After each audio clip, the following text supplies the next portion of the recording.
B C Z മൊത്തത്തിൽ കുത്തി. B C Z okay. ജിൻസക്കായി ഡൗൺ ആവാൻ നല്ലൊരു ചാൻസ് കാണുന്നു. മാർക്കോ ലൂക്ക അവിടെ ബോബി വില്യംസിനെ ഡൗൺ ആക്കിയിരിക്കുന്നു. MR സെഡ് ബ്രൂസ് അവിടെ ഒരു പിക്ക് എടുക്കുന്നു. മാർക്കോ ലൂക്ക രണ്ടാമത്തെ പിക്ക്. ജിൻസക്കായിനെ കോട്ടർ അവിടെ ഒരു കുട്ടിദാസിനെ ഡൗൺ ആക്കിയിട്ടുണ്ട്. കഴുകൻ ദാസ് അവിടെ പ്രണവ്സിനെ ഡൗൺ ആക്കി. നെവിൻ അവിടെ മിന്നൽ മാക്കിനെ ഡൗൺ ആക്കി. ബുള്ള അവിടെ തരികടനെ ഡൗൺ ആക്കി. ജാസി അവിടെ നെപ്പോളിയനെ ഡൗൺ ആക്കി. ഇവിടെ കറന്റ് നല്ലൊരു അടി നടന്നുകൊണ്ടിരിക്കുന്നു. B C Z versus MR Z അവിടെ ഇക്രുമോൻ അവിടെ സെഡ്നസ് അവിടെ ഒരു പിക്ക്. രാജുബായി ഒരു പിക്ക്. ഇക്രുമോൻ ഒരു പിക്ക്. സെഡ്നസിന്റെ അടുത്തൊരു പിക്ക്. സ്റ്റാർക്ക് ഒരു പിക്ക്. MR സെഡ് ഡാർസൽ ഒരു പിക്ക്. കോട്ടറിന്റെ അടുത്ത് ഒരു പിക്ക്. തീപ്പൊരു ഗോബി അവിടെ ഒരു പിക്ക് എടുത്ത്. ഇക്രുമോൻ ഒരു പിക്ക്. കരിമീൻ ജാസി, പിന്നെ റഷ്യൻ DNL, പിന്നെ ബുള്ള്, ബില്ലി, ബ്രൂസ്, രാജുബായി ഒരു പിക്ക്.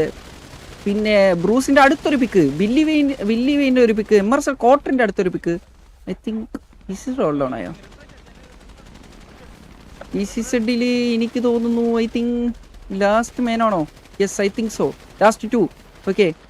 അലൻ അവിടെ ഒരു പിക്ക്. ഇക്രുമോൻ ഒരു പിക്ക്. അങ്ങനെ BCZ ഹോൾഡ് ഡൗൺ ആയി എന്നാണ് തോന്നുന്നത്.